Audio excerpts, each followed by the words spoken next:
Hoje, então, temos seminário da professora Érica, né? Epistemologia e História da Ciência nos currículos de formação de professores de ciências da natureza, contribuições e desafios.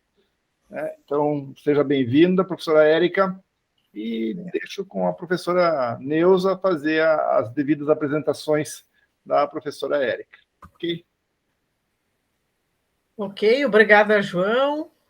Obrigada e boa tarde a todos os colegas e alunos presentes, né? É um prazer, Érica, a gente ter você aqui conosco hoje nesse seminário, que é fruto do trabalho de pós-doutoramento que a professora está fazendo junto ao nosso programa, sob a minha supervisão. Então, eu apresento assim a professora Érica para quem não a conhece, porque, na verdade, nós já a conhecemos de longa data, e a parceria entre o PPG-NCT e o PPGEC da UFES também tem rendido muitas oportunidades para a gente estar juntos, em bancas, em eventos, né? E temos tido trocas importantes do ponto de vista acadêmico.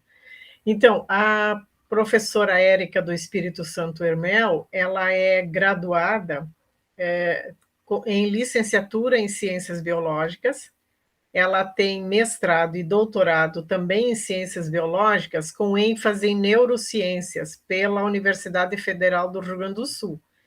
E ela já tem um primeiro estágio de doutorado, de pós-doutorado no exterior, aliás, é um doutorado sanduíche, né?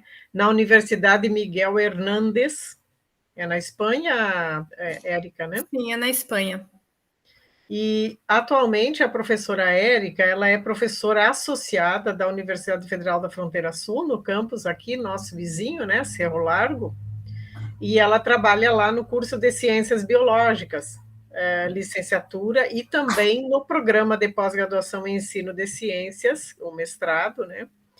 Ela lidera o Grupo de Estudos e Pesquisa em Ensino de Ciências, o GPCIEM, é sócia da Associação Brasileira do Ensino de Biologia, SBEMBio, é editora da área de ensino de biologia da revista Insignar e Scientia, a RIS, e parecerista de periódicos da área de ensino.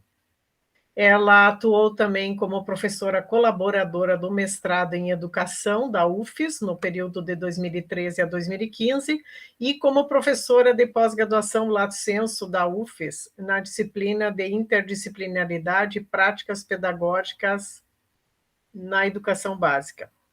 E Ensino de Ciências e Matemática também como orientadora.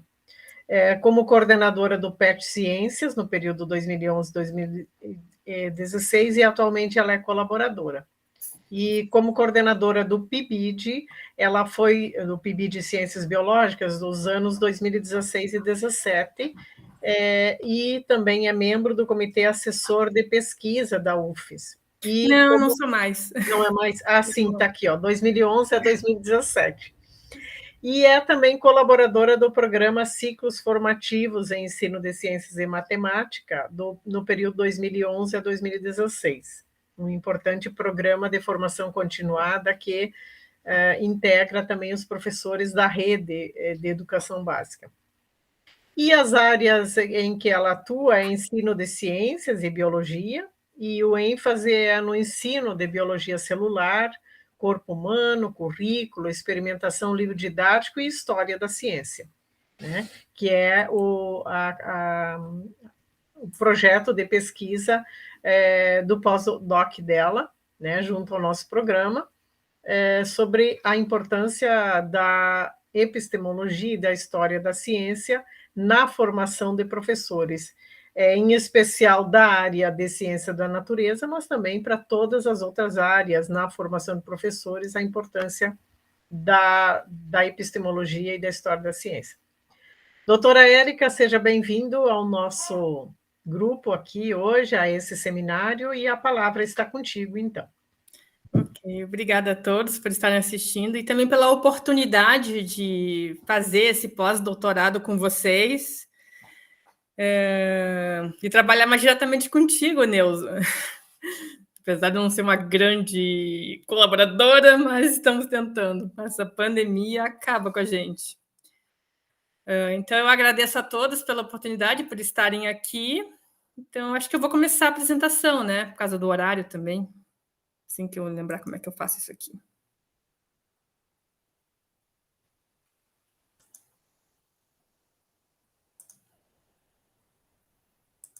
Apresentar a tela inteira, eu acho, né? Peraí.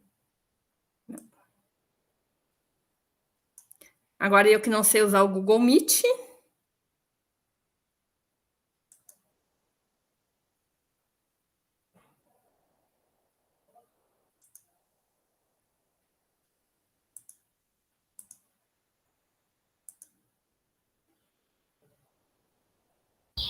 Tá no silencioso.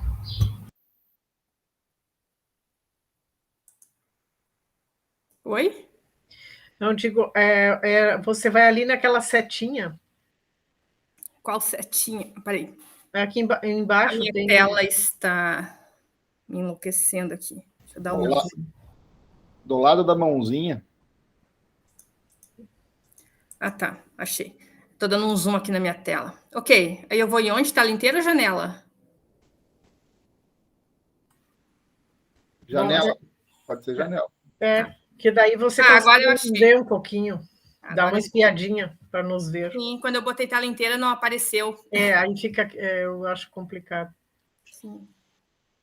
Isso. A gente consegue ver aqui. Bem. Ok. Pode ir ali embaixo na tacinha para aumentar, para apresentar? Não, sim, eu só estou aqui arrumando o meu computador. Que ela não está aparecendo. Vocês estão vendo? Tá tudo ok? Sim, estamos vendo a troca. Ok. Isso, já está no primeiro slide. Sim, não é o meu. Não está aparecendo a parte de baixo aqui do meu.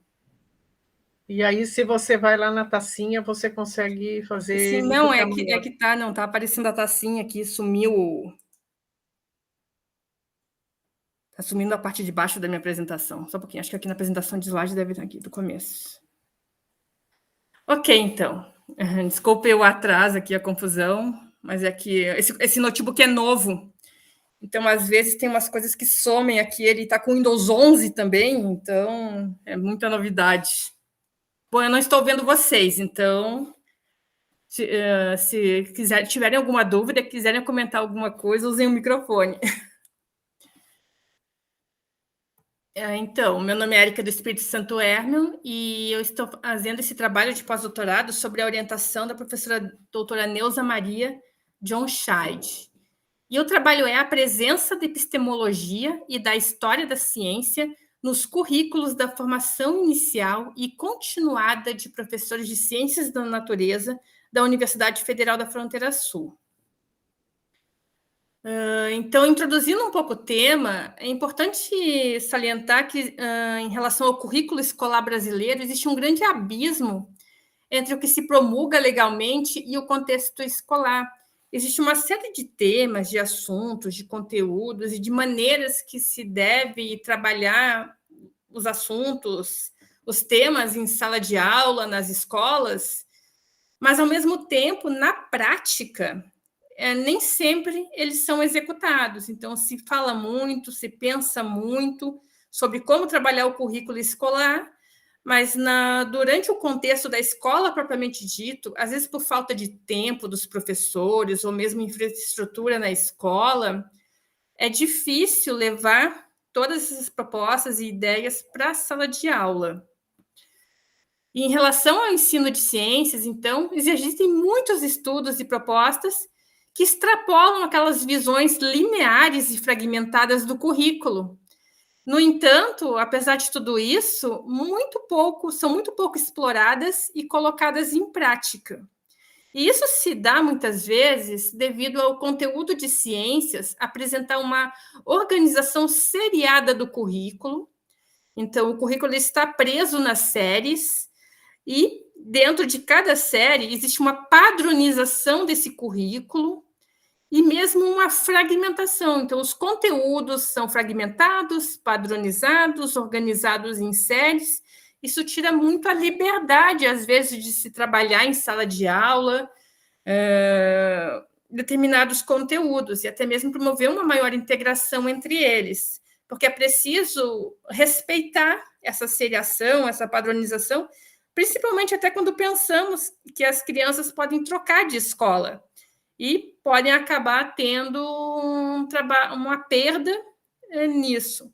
Por outro lado, escolas são diferentes, regiões são diferentes, as vivências dos alunos são diferentes. Então, engessar demais o currículo, o conteúdo, pode ser um problema. Isso tudo acaba levando a uma desvalorização das relações que os conteúdos têm entre si, por causa dessa seriação, dessa padronização. Então, às vezes não é possível perceber o relacionamento, as relações entre eles, e principalmente as vivências entre os alunos, porque, às vezes, com um currículo muito engessado, não há espaço para trazer essas vivências, essas experiências dos alunos no dia a dia, o que facilitaria, inclusive, a aprendizagem, porque tudo aquilo que conseguimos contextualizar, dar um significado na nossa vivência, acaba fazendo mais sentido. Os componentes curriculares, então, eles devem propiciar a apropriação de conceitos e categorias básicas, mas não relacionado com o acúmulo de informações e conhecimento. Então, isso precisa ser evitado, porque precisamos nos apropriar desses conceitos de uma série de categorias para o nosso dia a dia, mas com uma significação. Não basta apenas decorar determinados assuntos para uma prova, acumular informações e conhecimentos, se eles não fazem parte da nossa vivência, do nosso contexto. Então, porque isso aqui tudo tem que servir para estabelecer um conjunto necessário de saberes integrados e significativos, ou então acaba não fazendo sentido para o aluno e depois para a sua vida. Para Melly Rocha, a formação universitária do professor, que atenderá aos demais níveis escolares, deve contemplar a prática reflexiva advinda do exercício do pensar como, para que e por que ensinar ciências. Então, nós precisamos levar tudo isso em consideração como professores. Afinal, nós precisamos que os nossos alunos também entendam como pensar, para que pensar, por que aprender ciências, no caso, o professor por ensinar e os alunos para aprender. Então, todo esse conhecimento, principalmente hoje em dia, que a ciência acaba sendo muito renegada, parece que está sendo desvalorizada. Então, algo deve estar acontecendo no processo de ensino que está levando a essa desvalorização da ciência, esse não reconhecimento da ciência atualmente. A formação docente, então, desde o início do processo, ela procura, então, evidenciar aos futuros professores que o ato de ensinar se dá além da transmissão e recepção de informações técnicas. Ensinar vai além da mera transmissão de conhecimentos historicamente acumulados. Então, o professor sempre tem que pensar isso. O ato de ensinar vai sempre além disso tudo. Essa mudança da metodologia de ensino se torna possível ao passo que se pensa criticamente a própria prática pedagógica. Então, nós não estamos apenas ensinando por ensinar, não estamos apenas passando adiante uma série de conhecimentos acumulados ao longo do tempo. E a nossa prática pedagógica, ela precisa refletir isso. Nós queremos alunos críticos, alunos reflexivos, alunos que consigam ter acesso a esse conhecimento e ressignificá-los em suas vidas. E isso nos leva, então, à história da ciência, porque a história da ciência, nos últimos 100 anos, tem sido repensada, principalmente nos últimos 100, 150 anos, então tem sido repensada como uma possibilidade de conhecermos também o nosso passado, de tudo aquilo que a gente aprendeu. Nós precisamos saber que tudo que sabemos hoje veio de algum lugar. Mas não é um conhecimento pronto, esse é um conhecimento construído e que vai sendo modificado ao longo do tempo. Mesmo as informações que nós temos hoje não significa que elas também não possam sofrer novas modificações, porque o nosso conhecimento ele não é estático, e as ciências muito menos. Então, para Chassot, a história da ciência é uma facilitadora da alfabetização científica do cidadão e da cidadã. E, nesse sentido, esta proposta, então, ela se constitui como muito necessária para um desenvolvimento de um cidadão crítico. Para Rodrigues, a inclusão da história da ciência nos currículos científicos permite, então, ajudar os alunos a terem uma visão que leva a uma construção de como é construir e fazer essa ciência. Então, a ciência ela é construída, ela é feita, ela não nasceu do nada, tem muitas pessoas envolvidas, ela não é o conhecimento de uma única pessoa. E hoje em dia nós trabalhamos muito com os grupos de pessoas, com os laboratórios de pesquisas. Antigamente, nós pensávamos muito como o conhecimento de uma pessoa única, de certa maneira. Se a gente pensar em Darwin, Galileu e outras pessoas, outros cientistas, como se eles fossem os conhecedores únicos de todo o conhecimento e de todas as descobertas. Mas nós sabemos que tudo isso é construído. Eles trouxeram todos os cientistas e outros pensadores antes deles e conversaram com pessoas. No momento que conversam com pessoas, nós temos um trabalho colaborativo aqui. E a ciência, ela é colaborativa.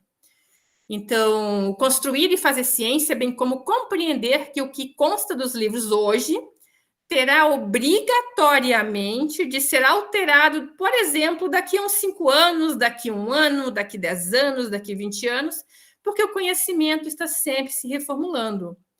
E se há algo que a história da ciência nos ensina, é que as ideias sobre a natureza mudam à medida que continuamos a questionar e a imaginar.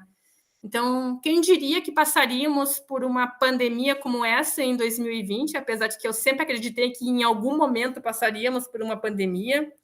Já tivemos alguns ensaios de pandemias no passado que poderiam ter sido muito perigosas, como a da SARS, até mesmo a H1N1, que de certa maneira ela se tornou controlável, mas com vacinação anual. Provavelmente a Covid vai ser a mesma coisa, vacinações anuais. E para isso as vacinas terão que ser constantemente estudadas, os novos vírus, as mutações, o conhecimento vai se acumulando e vai se transformando. E muita coisa ainda está para acontecer. Matthews é favorável à inclusão da história e da filosofia da ciência nos programas de formação de professores de ciências. Por quê? Para um professor conseguir ensinar a história da ciência em sala de aula, ele precisa primeiro aprender sobre isso também. Professores também são eternos alunos, e não só na formação inicial, mas também na formação continuada. Por isso que digo, nós estamos sempre estudando, sempre aprendendo. E quem diz que sabe tudo está errado, então não acreditem.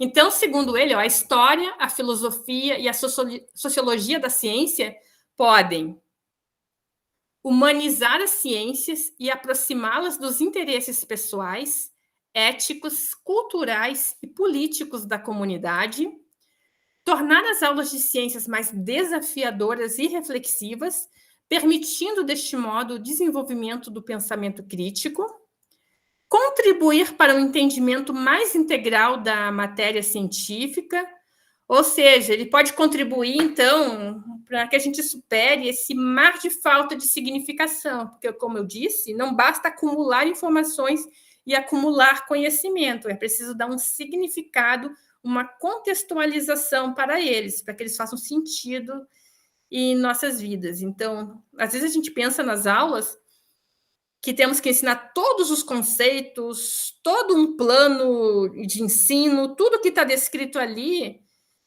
só que isso é impossível, porque cada turma é uma turma, cada turma tem seu ritmo, e às vezes nós precisamos selecionar aquilo que vai ser trabalhado e aprofundado em sala de aula, então é impossível. Nenhum professor é responsável pelo conhecimento de um aluno ou de qualquer outra pessoa. Todos nós somos responsáveis pela nossa própria aprendizagem. O professor está ali para nos auxiliar em como organizar esse conhecimento, organizar esse pensamento e até nos direcionar, tipo, a apresentar livros e materiais, para que possamos também crescer e estudar por conta própria, afinal não teremos professores para sempre. Então, fórmulas e equações que são recitadas e muitos alunos nem mesmo entendem o significado, às vezes só decorando, e depois que passa a prova nem lembram que elas existiam. É preciso dar um sentido para elas. E para isso tudo é preciso, então, melhorar a formação do professor, auxiliando no desenvolvimento de uma epistemologia da ciência mais rica e mais autêntica, ou seja, de uma maior compreensão da estrutura das ciências, bem como do espaço que ocupa no sistema intelectual das coisas. Só que o que nós observamos é que a história e a filosofia das ciências ainda estão pouquíssimo inseridas no ensino de biologia, nos livros didáticos e nos currículos. Aqui eu estou falando do curso de ciências biológicas, então ainda é muito baixo.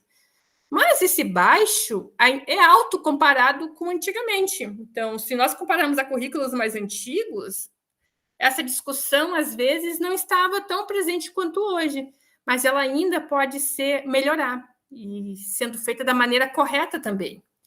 Porque não basta aumentar a inserção. Essa inserção precisa ser adequada, ela precisa ser bem trabalhada. Não é só falar sobre a história da ciência, é falar sobre todo o contexto como essa história da ciência foi constituído. Capitão Samba, fazendo um estudo sobre a inserção de história da ciência em 11 universidades paulistas, percebeu que a grande maioria das disciplinas, dos componentes, quando ocorriam, era, na maioria, como optativa, ou seja, não estava como obrigatória no currículo, o que significa que os alunos cursariam se quisessem, então eles não tinham obrigação de cursar. Não que eu acho que nós sejamos obrigados a estudar nada, mas, às vezes, quando pensamos em optativas e eletivas, para alunos se interessarem por essas áreas, precisam, às vezes, ter tido algum conhecimento sobre elas durante as disciplinas, durante outros componentes curriculares, para que queiram fazer uma optativa.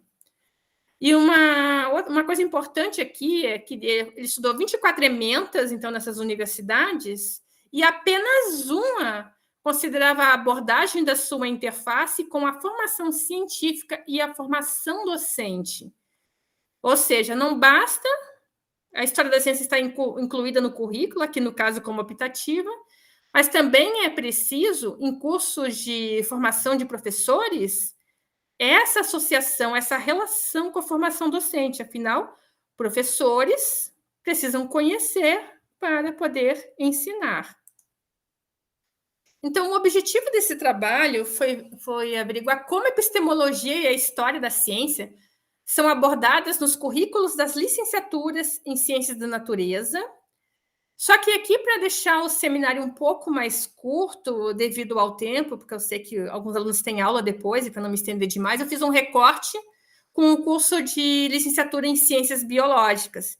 O projeto também prevê Física e Química, mas eu não trouxe os resultados neste momento. E no mestrado acadêmico, que abriu na universidade agora em 2019, trazemos também uma perspectiva da formação continuada, desse tema na formação continuada, então no programa de pós-graduação e ensino de ciências na Universidade Federal da Fronteira Sul, aqui no campus Cerro Largo. Qual foi a metodologia de trabalho? Essa foi uma pesquisa de natureza qualitativa, do tipo documental, então, segundo a Ludwig e André. Como campo empírico de análise, foram analisados os projetos pedagógicos dos cursos de licenciatura. Aqui eu já especifiquei o de Ciências Biológicas, já que vai ser o tema do seminário, no campus Cerro Largo. Além disso, também foi avaliado o APCN, então, a proposta de curso novo de mestrado, do PPGEC, então, no campus Cerro Largo. Mas por que escolher a UFFS? A Universidade Federal da Fronteira Sul é uma universidade muito recente. Ela foi uma das últimas abertas.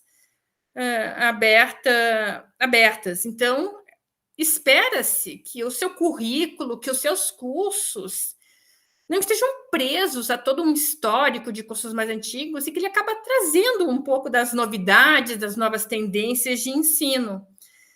E essa universidade ela foi inaugurada, então, em 2010, ela é muito jovem, tem apenas 11 anos de vida. E os cursos de Ciências da Natureza, porque eu sou bióloga, eu faço parte desse programa de mestrado do PPGEC, E é um assunto que me interessa muito. É claro que história da ciência podia ampliar e pensar em outras áreas, em outros cursos, mas aqui a gente já faz uma redução também, um recorte para ficar mais nessa área.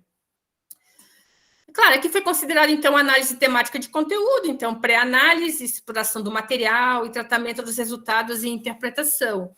Então, os PPCs e o APCN, eles foram lidos e as informações que apresentavam sobre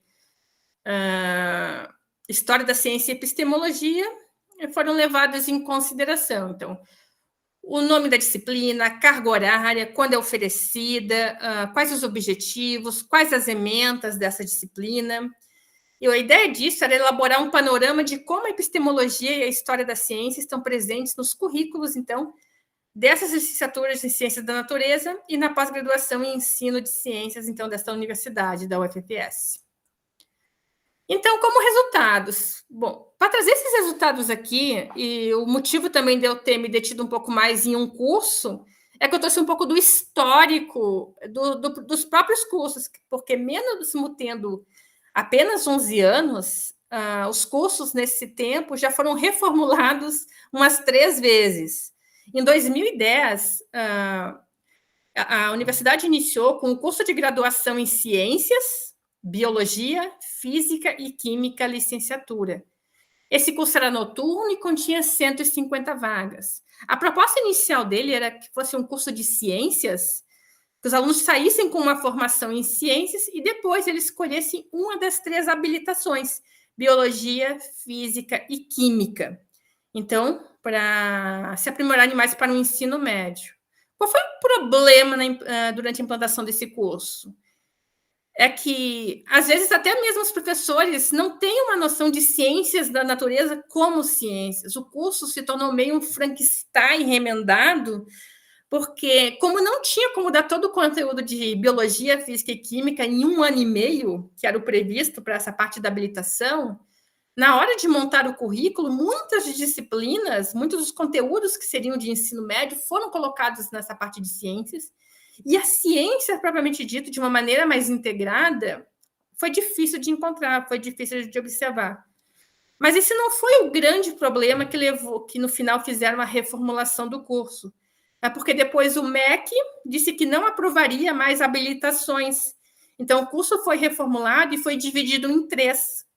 Então, um curso de licenciatura em Ciências Biológicas, o curso de licenciatura em Física e o curso de licenciatura em Química. E isso se deu em 2013, então, a nova entrada nesses cursos. Mas, então, inicialmente, o que você tinha pensado a respeito de História e Epistemologia das Ciências? No currículo, então, na grade obrigatória, na 5ª fase, constava uma disciplina chamada, então, História e Epistemologia das Ciências, contendo 4 créditos, ou seja, 60 horas. E tinha por objetivo proporcionar a formação do professor de ciências sobre o ponto de vista da história e da filosofia da ciência. E como ementa a evolução dos conceitos da ciência através dos tempos, implicações filosóficas, o processo de desenvolvimento do pensamento científico em seus diversos contextos históricos. Se olharmos para esse objetivo, para essa ementa, é possível observar que é até bem minimalista de uma certa maneira, porque não diz muita coisa. Aliás, ele é bem genérico, é bem geral, pode-se falar sobre muita coisa a partir somente do que está enunciado aqui. Então, às vezes, até mesmo para pensar como um currículo, diferentes professores podem ensinar diferentes coisas, isso é interessante também. Por outro lado, às vezes não consegue dar uma cara, um rosto para essa disciplina, porque, de certa maneira, ela olhando assim, ela parece um pouco genérica. Então, na reformulação dos cursos, isso foi repensado. Então, em 2013, nós tivemos, então, aqui a licenciatura em Ciências Biológicas, que passou a ser diurno, passou a ser um curso integral, na verdade, com 60 vagas, enquanto Física e Química, cada uma ficaram com 30 vagas, e a disciplina trocou de nome, ela passou a ser integrada às práticas de ensino. Então, aqui, as práticas de ensino em Ciências, Biologia 1, Epistemologia e Ensino de Ciências. Continuou com 4 créditos, só que aqui passou para a primeira fase, Porque aí, já pensando um pouco mais sobre o estudo, como os alunos deveriam aprender e o que deveria ser ensinado, consideramos que a primeira é uma disciplina muito importante para estar numa fase tão adiantada no curso. Os alunos já deveriam aprender essa parte dos conceitos mais históricos, entender as narrativas, entender o processo de formação do conhecimento logo no início do curso. Então, eu acabo falando muito no eu, apesar de ser uma pesquisa, porque como eu sou professora da universidade, eu não consigo desvincular disso. E ela continuou como obrigatória. E aqui nós podemos observar que o objetivo já é bem mais amplo. Discutir concepções de ciência e docência, isso é uma coisa muito importante, articulados a processos de ensino, bem como aos modelos de produção da ciência e biologia e sua historicidade para contextualizar os paradigmas que orientam a produção do conhecimento na área das ciências biológicas e do ensino de biologia, bem como sua gênese e desenvolvimento, favorecendo a crítica do professor aos processos de ensino. Então, se nós olharmos aqui esse objetivo, não é só ensinar a história da ciência, mas é uma história da ciência relacionada à docência. Afinal, estamos falando aqui de um curso de formação inicial de professores. E a ementa, mais especificamente, então, fala de paradigmas que orientam a produção de conhecimento na área das ciências naturais, concepções epistemológicas de ciências, concepções de ensino de ciências, especificidades e diferenças da produção de conhecimentos da área básica de ciências biológicas e da área de educação em ciências, contribuições da história e filosofia da ciência no ensino de ciências e biologia, relações entre concepções de ciências e ensino de ciências e biologia, relações entre ciência, tecnologia e sociedade, e análise de concepções de ciência em contextos, produções científicas ou dados resultados de pesquisa. Então, aqui nós conseguimos observar que aquela ementa e aquele objetivo mais genérico do curso de ciências foi ampliado, foi expandido, mostrando um pouco mais do que é essa disciplina e o que os alunos aprenderão nela, e como os professores também podem trabalhar essa disciplina. E eu gosto de objetivos e emendas mais completos, mais estendidos, porque nós precisamos lembrar que o aluno não pode ser totalmente dependente de um professor para construir o seu conhecimento. E se ele não sabe o que uma disciplina oferece, também é difícil ele procurar estudar por conta própria e trazer dúvidas para a sala de aula sobre o que deveria estar estudando nessa disciplina. E ampliando uma ementa, colocando os mais itens, pode até despertar mais a curiosidade dos alunos também. Em 2018, então, nós tivemos uma nova reformulação do curso. Essa nova reformulação de 2018 deu-se por causa das mudanças das práticas de ensino e dos estágios e cargas horárias que precisaram ser ampliados no curso. Então, aproveitando-se essa mudança que tinha em relação às práticas de ensino e os estágios, também se fez uma revisão no conteúdo específico do curso. Então, disciplinas que percebemos que ao longo do tempo, por algum motivo ou outro, não funcionavam bem, ou não estavam num semestre adequado, ou que os conteúdos às vezes ficavam se repetindo muito entre disciplinas, tudo pode ser avaliado, porque um curso também não deve ser o mesmo durante toda a sua existência, porque os tempos mudam, o conhecimento muda, e a forma de estruturar esse conhecimento, então, também deve mudar. Então, os cursos, eles devem ser vivos, eles devem permitir essas substituições. Um curso de 40 anos atrás não serve hoje. O curso que eu fiz em 1994, eu me formei em 98, 99, não é o mesmo curso de hoje. Muita coisa mudou de lá para cá em relação a conhecimentos e até mesmo as práticas pedagógicas, a didática, as práticas de ensino, que mudaram a maneira como o conhecimento é ensinado e aprendido.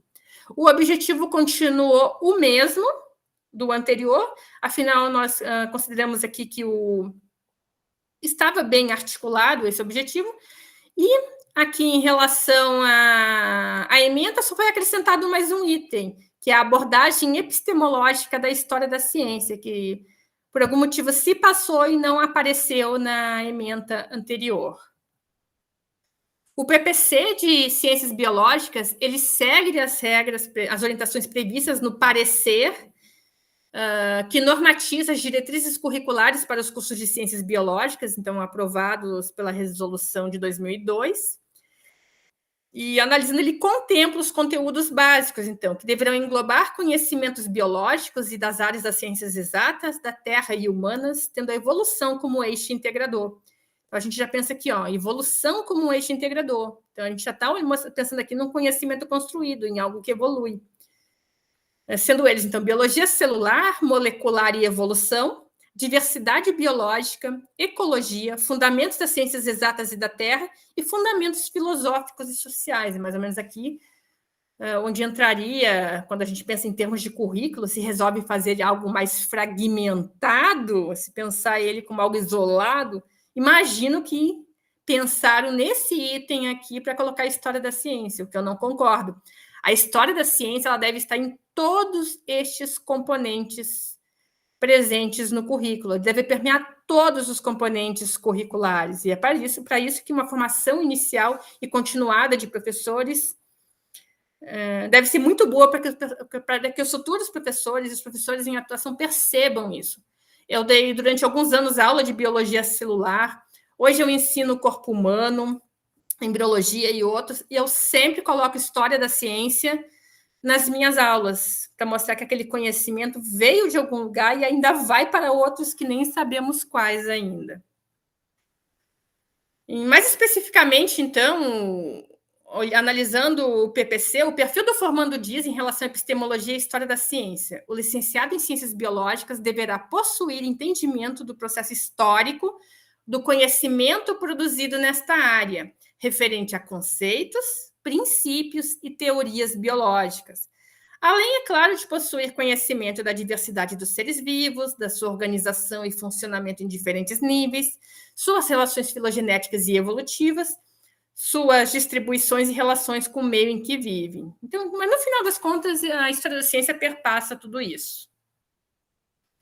Então, como eu já tinha comentado, comparando ambos os componentes curriculares de 2013 e 2018, eu nem discuto muito o currículo de ciências, porque ele já foi completamente abandonado, deixado para trás, mas essa evolução do próprio curso de ciências biológicas, então aqui, este foi o item que não constava antes. E a proposição de disciplinas que abordem a história e filosofia da biologia nas licenciaturas, a fim de melhorar a formação de professores, deve possibilitar aos docentes uma ampliação da visão sobre o processo de desenvolvimento científico como um todo, assim como a compreensão da integração existente entre diversos temas da ciência. O conhecimento ele não é isolado, o conhecimento ele é integrado e nós precisamos levar isso em consideração. Às vezes, estudar os conteúdos e tudo de uma forma muito fragmentada dificulta muito para um aluno, depois, quando ele tenta integrar esse conhecimento, esses conteúdos, e tentar uma visão mais ampla, mais geral daquilo. Por exemplo, o funcionamento do corpo humano. Nós precisamos entender que o coração estudado isoladamente, o pulmão ou o cérebro, não funcionam. Tu pode entender mais ou menos como eles funcionam, mas a gente sabe que todos eles se relacionam uns com os outros. O cérebro vai ditar como vai funcionar o coração, o pulmão, a troca de gases entre pulmão e coração, então, entre a corrente sanguínea. Então, todos os nossos sistemas estão relacionados. E um problema em um dos sistemas, em um dos órgãos, vai afetar o organismo como um todo, nem que seja a longo prazo. Então, o que percebemos aqui? Um aprimoramento do currículo ao longo desses 11 anos. Então, desse currículo que começou como ciências e os dois cursos de ciências biológicas, o primeiro formado e o reorganizado mais tarde. Então, primeiro, nós tínhamos uma discussão mais limitada, então, sobre os conceitos da ciência e o desenvolvimento do pensamento crítico. Passou a considerar, então, também as concepções de docência, passando, então, a considerar as concepções de docência articuladas nos processos de ensino, as especificidades e diferenças da produção de conhecimentos da área das ciências e da área de educação em ciências, ou seja, foi possível perceber aqui, então, que ao longo do tempo ocorreu uma maior articulação, então, entre o ensino, entre a história da ciência, entre os conteúdos estudados. Aqui, ó, isso é o que é o foco de um curso para a formação inicial de professores, pois não basta conhecer os modelos de produção contextualizados aos paradigmas da ciência, é preciso também associá-los aos processos de ensino, então, para que eles sejam melhor compreendidos. E isso não somente na formação inicial, mas isso também perpassa a formação continuada. E falando em formação continuada, aqui eu trago o programa de pós-graduação em ensino de ciências, então, que ele é integral, e ele surgiu, então, em 2019, a partir das discussões entre os professores do campus aqui da universidade sobre essa necessidade de uma formação continuada para os nossos alunos. Afinal, nós tínhamos um curso de física, um de química e um de ciências biológicas, então, por que parar na formação contínua, na formação inicial? É preciso demonstrar a esses alunos que eles não precisam parar ali se eles não desejarem. Se eles quiserem, eles podem continuar sua formação, aprimorar seus conhecimentos e, como futuros professores, então, um curso de ensino de ciências. Aqui não pensando apenas no ensino de biologia, física e química, mas também de ciências de uma maneira geral. Então, qual é o objetivo? Esse objetivo aqui ele não consta do APCN, mas como eu fui professora do componente curricular na pós-graduação, eu peguei, então, este objetivo presente no plano de ensino, só para manter um pouco o layout aqui, aproveitar um pouco a discussão também, comparando com a graduação. Então, o que aparece no objetivo? Discutir concepções de ciência articulados a processos de ensino, aos modelos de produção da ciência e sua historicidade, para contextualizar os paradigmas que orientam a produção do conhecimento, favorecendo o desenvolvimento do pensamento crítico. Se nós olharmos esse primeiro objetivo aqui, ele está totalmente relacionado com os objetivos da graduação. Então, a gente está mostrando aqui uma continuidade dos estudos, uma continuidade do conhecimento. E também precisamos pensar que nem todos os alunos tiveram a oportunidade de cursar epistemologia e história das ciências na graduação. Então, a retomada de certos conhecimentos é importante mesmo na pós-graduação. Contextualizar o uso da história da ciência em livros didáticos, nos PCNs e BNCC. Por que ainda discussão de PCNs? Porque essa troca para o BNCC é muito recente. Os alunos ainda têm muito acesso em bibliotecas e outros locais a livros didáticos, por exemplo, que ainda estavam de acordo com os PCNs. E também essa evolução do conhecimento, da maneira como acontecem as políticas educativas e outras, com a passagem dos PCNs para o BNCC, faz parte da história. Então, isso precisa ser compreendido por o porquê dessa mudança. Então, para qualificar o ensino de ciências, contribui um referencial epistemológico para a análise de concepções de ciência e do desenvolvimento do pensamento na área educacional. Promover reflexões acerca da epistemologia da ciência, bem como o estudo desta na formação de professores de ciências. Afinal de contas, até quando pensamos em alunos que partem para um mestrado e para um doutorado, futuramente eles podem vir a se tornar professores em universidades e serem professores de futuros licenciandos, então, de futuros alunos dos cursos de licenciatura em ciências da natureza.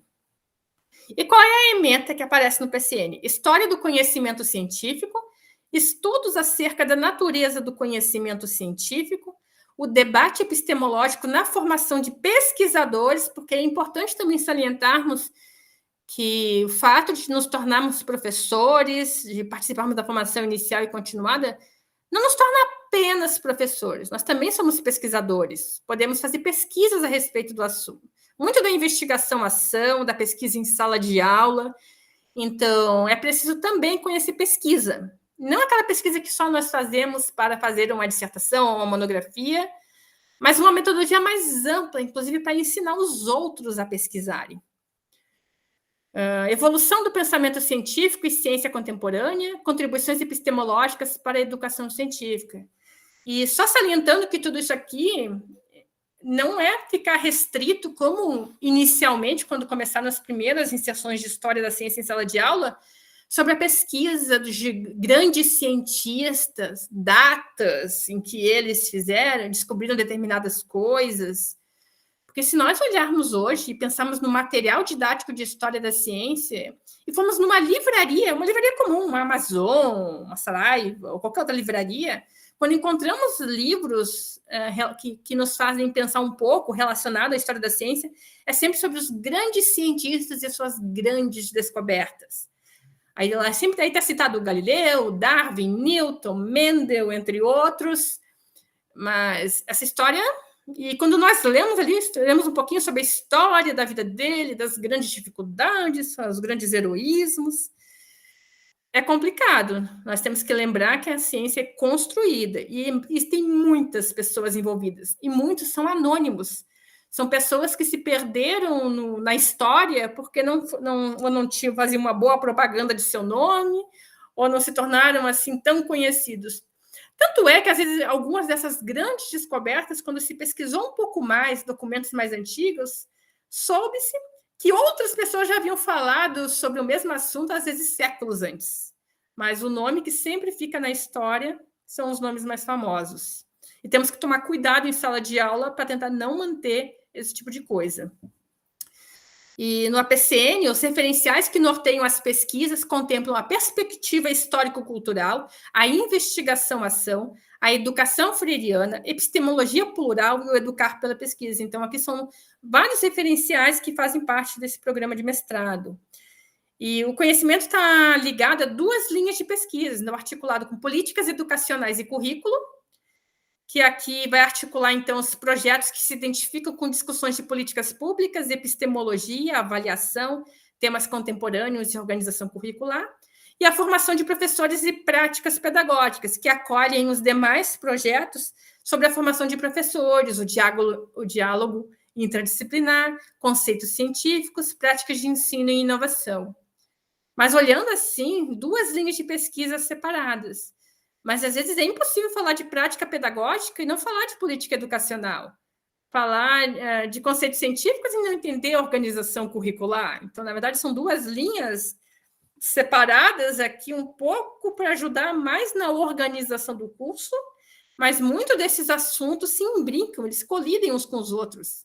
É difícil, às vezes, saber o que é um e o que é outro. Até mesmo na seleção do mestrado, até os próprios alunos, às vezes é difícil saber se um projeto... se ele se enquadra numa linha ou na outra, porque serviria para ambas. Então, tudo isso é levado em consideração. Bom, então, algumas considerações finais. O componente curricular, então, epistemologia e história da ciência, tem um erro de português aqui, está contemplado como obrigatório, então, e sempre esteve como obrigatória na Universidade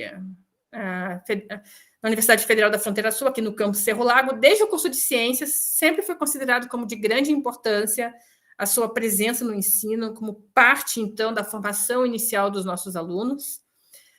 Se manteve e foi ampliado e melhorado, então, quando houve as reformulações dos cursos, aqui mais especificamente de Ciências Biológicas, então, nas duas reformulações, nunca se pensou em retirar esse componente do currículo. Aliás, ele saiu de uma fase mais adiante, quinta fase, no primeiro curso de ciências, e passou para a primeira fase, porque consideramos a importância desse componente logo no início do curso, até, às vezes, para ajudar a ampliar a visão dos alunos que chegam, então, no curso, sobre esses determinados temas. E também está contemplado, então, esse tema no programa de mestrado, na linha de políticas educacionais e currículo, porque consideramos que é importante não só na formação inicial, mas também na formação continuada de professores. Aqui as referências.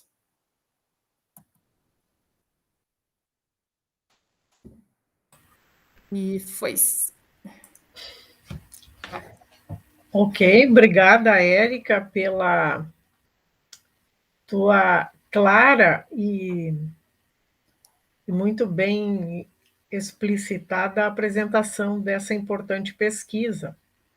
Embora seja um recorte, mas eu acho que já trouxe importantes elementos para a gente conversar um pouco sobre a importância desses conhecimentos de epistemologia e de história da ciência na formação inicial e na continuada dos docentes, né? É fundamental isso, e você trouxe um aspecto que eu também considero muito importante, que não é só para quem vai para a docência, mas também para quem faz pesquisa, né? Porque o pesquisador também tem que ter esse olhar com essa concepção de ciência mais ampla, da ciência em construção, e não como um dogma, né? E isso a gente consegue desenvolver melhor essa concepção se a gente tiver esses elementos de epistemologia e de história da ciência presentes na formação desses indivíduos, quer eles vão para a sala de aula, ou se eles ficam mais restritos à pesquisa, ou ambos, né? Porque geralmente o que todos nós fazemos, nós temos que nos dedicar à docência em si, mas também temos que dar conta da pesquisa, né? Principalmente aqui no Brasil, que está muito relacionado docência e pesquisa, né? Ao contrário de outros países que têm institutos realmente separados para pesquisa, não necessariamente relacionados com docência. A nossa cultura aqui vinculou a pesquisa à universidade. Isso. Enfim. Mas eu abro, então, acho que temos uns minutos ainda, né? Então, abro para a discussão dos colegas, alguma consideração, algum aspecto. Na verdade, eu acho que essa última frase da professora Érica me chamou um pouco a atenção, porque eu acho que é uma realidade. É tipo aquela história de perguntar para o professor se você não trabalha, só dá aula. E aquela história, tipo assim, bom, já que os caras não estão fazendo nada no Brasil, vamos botar eles da aula, pelo menos estão fazendo alguma coisa, né? Acho nesse sentido essa história no Brasil. Porque para boa parte da população, eu acho que hoje está mais, tipo assim, mais chamativa essa opinião, não estou dizendo da toda a população, mas de parte da população, que não precisa de ciência, né? Que ciência se compra, ou tecnologia se compra, não precisa desenvolver nada no país, sabe? Então, isso é muito complicado. Eu na minha formação, vamos dizer, foi um tanto quanto errada, porque apesar de ter sido feito licenciatura em física, os professores diziam abertamente, não, vocês não vão ser professores, vocês vão fazer mestrado, doutorado. Daí enfiavam nós fazer disciplinas de mecânica estatística, eletromagnetismo, sabe, que era fora do currículo, justamente para ter uma base maior, para conseguir fazer um mestrado, um doutorado posteriormente. E depois eu vi que fez falta, quando a gente entrou no mestrado, eu percebi, né, muito tarde, que fez falta a disciplina da Profineus, História da Ciência ali, que isso é primordial, e como você falou, não só para quem vai ser docente, né, mas para o pesquisador em si, entender como surgiu, como a ciência evoluiu, né? E eu tenho como grande, vamos dizer, exemplo nesse sentido o professor Carlos Alberto dos Santos. Ele está aposentado, não me lembro agora que universidade que ele está, ele é da Física, ele é da URGS, mas agora o passatempo dele é justamente tratar essa parte de história da ciência, ensino da física, justamente fazer essa ligação, né, entre a história, a ciência, né, e toda a tecnologia, vamos dizer, que a gente tem atualmente, né. E sobre o currículo que tu falou ali da UFFS, quando começou ali, eu disse assim, meu Deus, como é que vão fazer isso? Juntar biologia com química, com física, como é que vão fazer esses 3 primeiros semestres, né? Eu particularmente achava muito complicado. E tanto é que depois acho que deu muito errado. Mudou tudo, né? Era muito Frankenstein. Porque no final, ninguém aprende. Nessa primeira fase do curso, que deveria ser ciências, todo mundo empurrava todo o conhecimento que podia de biologia, física e química. Aí os alunos ficavam sobrecarregados porque tinham que aprender tudo de biologia, física e química, porque era muito pouco depois na habilitação. E não sabiam ciências, não sabiam o básico de maneira geral de como juntar isso tudo nas ciências. Porque sabiam tudo isolado e era demais. É como se eles estivessem cursando 3 cursos ao mesmo tempo. É claro que o que mudou isso, no final, foi o MEC dizendo que não ia aceitar habilitação, né? No final, foi o MEC dizendo que não ia reconhecer o curso. Daí complica. Se a gente pensar hoje em dia, com a pandemia e essa história da construção da ciência e do conhecimento, até mesmo a maneira como as pessoas veem a produção das vacinas, né? Como descobriram vacinas tão rápido? Só que elas não foram descobertas tão rápido. Talvez um pouco mais rápido que no passado, porque hoje nós temos muito mais conhecimento acumulado, muito mais tecnologias do que tínhamos antes. E o fato também de todo mundo estar investindo em tentar descobrir essas vacinas, o mundo inteiro com seus laboratórios tentando, isso dá um conhecimento junto, coletivo, muito grande. Instituições trabalhando juntas para descobrir, e todo o conhecimento acumulado. As vacinas que tem hoje não surgiram do nada, nada foi criado do zero. Foram todas baseadas em tecnologias existentes no estudo de outras vacinas que já existiam, com pequenas modificações que nos trouxe as vacinas que temos hoje. Ah, mas essas vacinas são perfeitas? Não, é claro que não, porque o conhecimento científico é longo. Isso aqui é uma emergência, conseguiram perceber, conseguiram aplicar essas vacinas, mas elas podem melhorar? Podem melhorar muito. Porque à medida que esse vírus vai mutando, tem que se descobrir novas maneiras de enfrentar esse vírus. Porque é uma luta, né? Vírus versus vacina. Então, quanto mais vírus disponível contaminando pessoas, mais chance eles têm de contaminar pessoas vacinadas. E se eles contaminam pessoas vacinadas, aqueles que sobreviverem, conseguirem se multiplicar nessas pessoas vacinadas, eles vão trazer o conhecimento das vacinas e vão tentar ludibriar depois para infectar novas pessoas vacinadas. A gente vai ter as mutações. Então, isso tudo é algo que vai continuando. As pessoas têm medo dizendo que a vacina foi muito rápida. Bom, e tem que ter medo até um certo ponto, mas como acontece com qualquer medicamento. Qualquer medicamento recém-lançado, as pessoas não se dão conta disso. Porque nós temos todas aquelas etapas de estudos de medicamento, mas a última etapa é quando cai na população. É o uso por toda a população de um determinado medicamento que vai mostrar os verdadeiros efeitos colaterais dele. A talidomida está aí como exemplo. Só para a gente pegar algo de 30 anos atrás, das crianças nascendo sem braço e sem perna, nenhum estudo mostrou isso durante toda aquela fase, mesmo nos estudos de caso. E também vamos pensar, mesmo hoje, quem é que faz estudo com grávidas ou crianças? Ou idosos, dependendo se não for alguma doença terminal ou algo que não tenha... É muito complicado determinados... É que nem se a gente pensar em laboratório. Quem são nossas cobaias no laboratório? São os machos. Aí nós pegamos ratos, pegamos machos, sem querer brigar com o grupo masculino, mas eles têm uns sistemas um tanto mais simples do que aquela loucura hormonal das fêmeas que vai acontecendo ao longo do mês, que nos ajuda nesses estudos. Então, tudo isso é considerado... Então, provavelmente, esses estudos devem ter sido feitos com as cobaias machos e afins, depois vai passando a população, porque daí começa a botar mais itens, né? Aí passa para as mulheres, passa para as fêmeas. Já tem todo um drama hormonal ali envolvido que não é tão complicado nos homens. Então, tudo isso é levado em consideração. Então, só a população, quando o remédio cai na população mesmo, é que nós vamos conhecer os verdadeiros efeitos dela. Ou determinados remédios também, que acabam de descobrir que provoca aborto, que foi produzido para uma coisa, depois se descobriu que provoca aborto, então as pessoas começaram a usar para essa via. Assim, até o estudo do Viagra, se a gente pegar uma coisa mais simples, né? Porque se a gente pensar, o Viagra é um remédio que deu errado, né? O Viagra é um remédio que deu errado. Ele foi pensado em problemas cardiovasculares, só que deu errado ali. Só que daí alguém, olhando aquela lista de efeitos colaterais, percebeu que um efeito colateral era a ereção. E aí mudou toda uma pesquisa para um outro caminho.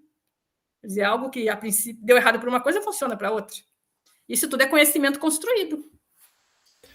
Eu penso que esse é o principal aspecto, né, da questão da gente discutir, estudar a história da ciência na formação. É que a gente saia, digamos assim, da formação inicial e reforce isso na formação continuada e na formação dos que vêm depois, justamente essa dinâmica, né, de que o conhecimento científico não está dado.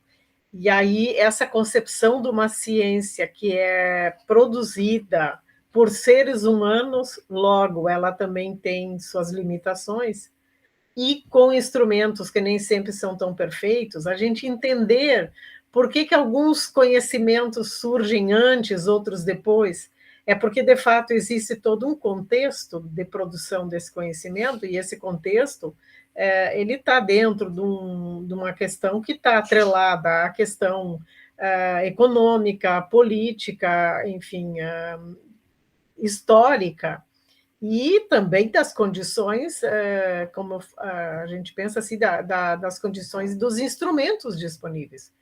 Então, nesse sentido, a produção da vacina foi, digamos, mais rápida para a Covid, justamente por um contexto. E, embora não houvesse, digamos assim, interesses de toda a humanidade em resolver o problema, mas nós tivemos o medo da morte, que fez com que as pessoas realmente quisessem se vacinar, né? E isso fez com que a ciência fosse reunindo o que já se sabia, e por termos a questão das tecnologias que nos possibilitam trocas, se pôde fazer um trabalho coletivo que resultou num tempo bastante recorde na produção da vacina, né? Então, acho que é importante essa questão. A história da ciência nos ajuda a entender um pouco isso. E no futuro, nós vamos ter essa história da produção, por exemplo, dessa vacina já incluída nos estudos de história da ciência. Eu estou vendo aqui no chat a Fábia, né? Fábia foi nossa aluna no primeiro semestre ano passado, ainda é a nossa mestranda, né, Fábia? Se tu quiseres fazer um depoimento sobre a importância que a disciplina teve no teu crescimento acadêmico, científico e pessoal também, fique bem à vontade, Fábia. A Fábia não é da área não é da docência da educação básica, né? A Fábia é formada em odontologia, não vem de uma outra área. Queres falar, Fábia? Ok. Mas, então, fique bem à vontade, tá? Quando quiser, tá, sem problema. Mas, na verdade, a gente tem essa disciplina, eu acho que isso é importante também, colegas. O filho, isso a internet está também ameaçando cair aqui, está bem instável. Mas, então, eu acho que essa questão é importante também pensar que o nosso programa, como ele já tem um histórico um pouquinho maior que o PPGEC, né? Temos uma caminhada já maior, mas desde o início a gente pensou em colocar essa disciplina. Eu lembro que quando veio o pessoal da CAPES para fazer a visita em loco para aprovar o nosso programa, a gente teve a sugestão, assim, como uma recomendação, que a disciplina de História da Ciência aplicada ao ensino não fosse eletiva, como a gente tinha pensado inicialmente, mas que fosse obrigatória. E aí nós inserimos essa disciplina como obrigatória. Ela foi obrigatória até a reforma curricular que fizemos há poucos anos atrás, em que ela deixa de ser obrigatória e agora é eletiva, né? E essa disciplina, no início, a gente tinha bastante alunos que vinham da formação de ciências, biologia, química e física. E depois a gente começou a ter entrada de gente de outras áreas de formação. E aí tivemos que reorganizar um pouco digamos assim, o foco, a amplitude da disciplina. Não deixar ela restrita à ciência da natureza, mas fazer com que a gente pensasse a ciência que é produzida também em outras áreas do conhecimento e estudar essa construção desse conhecimento científico, por exemplo, da engenharia, da farmácia, da enfermagem, né? Compreender que esse conhecimento não está dado e que esse conhecimento ele é construído ao longo do tempo e ele vai se modificando. Eu acho que essa compreensão de uma ciência, a Fábia está sugerindo ali que não é estática, né? Que é dinâmica, ela faz com que a gente olhe para a ciência com outro olhar. Com um olhar de que é algo que está num movimento de mudanças, não é algo dogmático. É diferente do conhecimento, por exemplo, de outras áreas, como, por exemplo, o conhecimento... Eu vou pegar um exemplo assim da religião, né? A religião se organiza por dogmas. E na ciência, nós não podemos olhar para a ciência como tendo dogmas. Nós temos que entender o que nós estamos, enfim, acreditando e, ao mesmo tempo, ter presente que esse conhecimento é o que nós temos hoje e que, dado ao estado do conhecimento agora, é isso que nós acreditamos que é o melhor. Agora, lá adiante, nós vamos ter modificações. Então, acho que esse é um aspecto importante para a gente ter presente sempre quando a gente estuda história da ciência e principalmente quando a gente vai estudar a história da ciência aplicada ao ensino. Trazer eu coloco um exemplo assim bem típico. Quando eu fazia curso de ensino fundamental ali, e depois no médio, mas no fundamental, ali no 6º, 7º ano, 8º ano, a gente falava muito em que profissão você quer fazer. Por exemplo, assim, ninguém falava que queria ser cientista, que queria ser pesquisador. Por quê? Porque se tinha a impressão, porque era essa a impressão que era dada nas aulas, de que o conhecimento já estava todo pronto. Então, não tem mais nada para a gente fazer. E isso eu acho que é o maior, digamos assim, o maior problema que nós temos hoje, é que na escola só se apresenta a ciência como corpo de conhecimento, e não uma ciência como instituição, de as pessoas poderem entender que ciência é mais do que aprender aquele corpo, aquele rol de conhecimentos, porque é isso que se faz na escola. Na escola não se estuda, por exemplo, quem são os cientistas da atualidade, o que esses cientistas fazem, como evoluiu, por exemplo, como evoluíram as condições de trabalho desses cientistas e assim por diante. Quer dizer, é uma área que tem muita, muita coisa para se falar. E por que isso? Porque a compreensão da ciência tem que ser de tal modo que ela contribua, que o conhecimento produzido pela ciência contribua para a gente resolver os problemas do cotidiano da gente. E nessa vivência do cotidiano, que a gente possa exercer a cidadania de forma mais plena, para que a gente entenda o que está sendo feito. A gente não vai só consumir conhecimento que outros produziram, mas a gente também vai produzir conhecimento. Eu acho que é por aí que a história da ciência nos ajuda e muito, né? A sermos cidadãos atuantes, críticos e, principalmente, que saibam resolver os seus problemas com aquele conhecimento que aprenderam. Enfim, eu me empolgo nessa área porque é a minha área de pesquisa. Eu vejo você falando agora, eu me lembro, no meu tempo de ensino fundamental, né?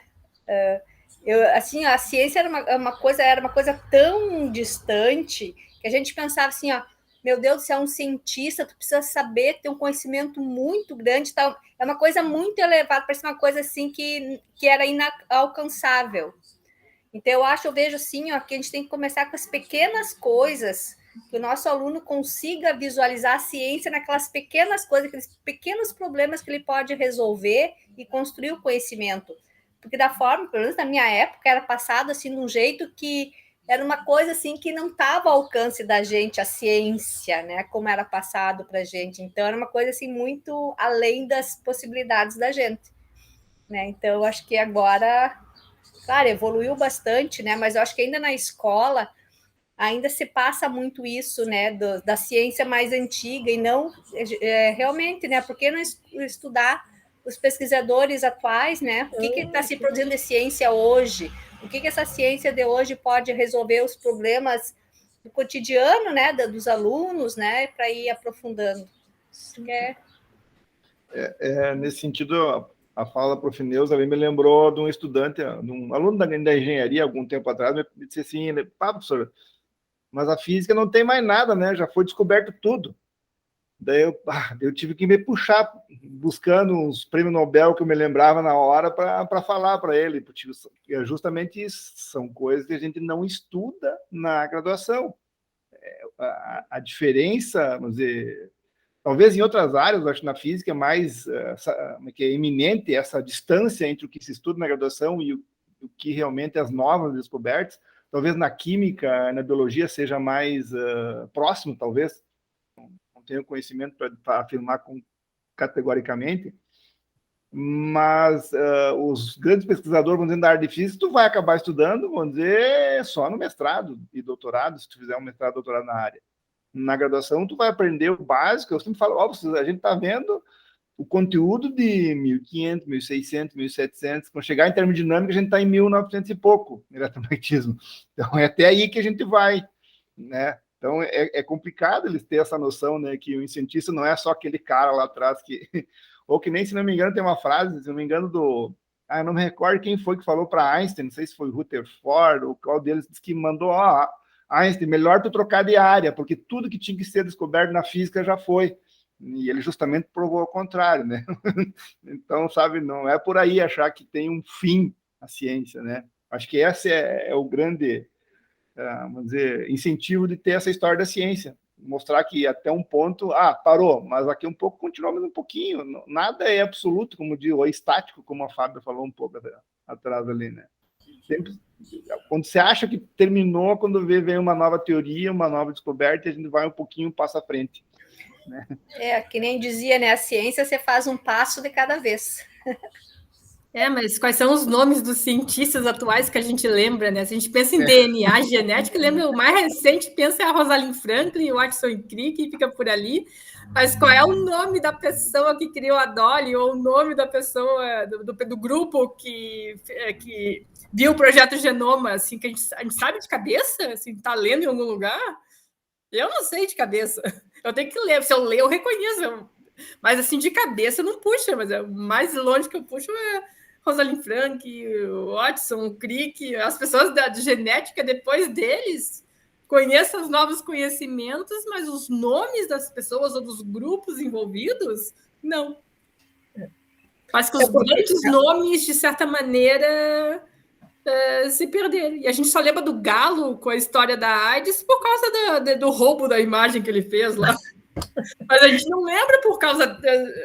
Eu nem lembro o nome do francês que descobriu, eu só lembro do outro. O Luc Montagnier, né? O Luc Montagnier. Porque eles não são estudados, né? Aí...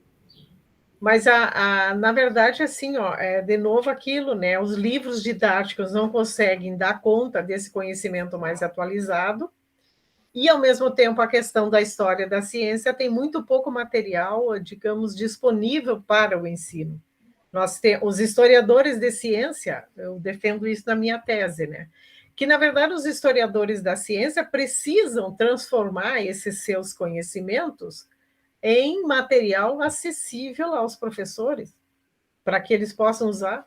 Porque os historiadores, eles constroem muito conhecimento, mas, no entanto, tem muito pouco disponível para os professores. E aí o professor, claro, em vez de ficar falando coisas que ele não domina, ele vai ficar naquilo que está no livro didático. O que tem no livro didático? Só o conhecimento, o corpo de conhecimento, conceitos, fatos, princípios, teorias, enfim. E não a dinâmica